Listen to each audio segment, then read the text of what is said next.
અત્રે ઉપસ્થિત મારા આદરણીય આચાર્યશ્રી, મહેમાનગણ, સર અને મારા પ્રિય વિદ્યાર્થી મિત્રો, આજે હું પ્રજાસત્તાક ગણતંત્ર દિવસ વિશે બે શબ્દો કહેવા માંગુ છે જે શાંતિથી સાંભળવા નમ્ર વિનંતી. આપણા સ્વતંત્રતા સંગ્રામના ઇતિહાસમાં 26મી જાન્યુઆરીનું પોતાનું જ એક વિશેષ મહત્વ છે.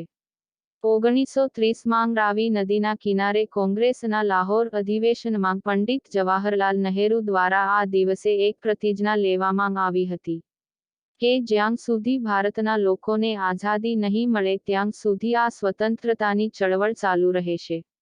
આ બધા સંઘર્ષો સાથે અનેક મહાન નાયકોએ સ્વતંત્રતા પ્રાપ્તિ માટે પોતાનું બલિદાન આપવું પડ્યું હતું. તેમનું બલિદાન આજે પણ ભારતના નાગરિકો ભૂલી શક્યા નથી. સાર્વભૌમ, સમાજવાદી, બિનસાંપ્રદાયિક, લોકતાંત્રિક અને પ્રજાસત્તાક ભારતનું બંધારણ 26મી જાન્યુઆરી 1950ના દિવસે અમલમાં આવ્યું હતું.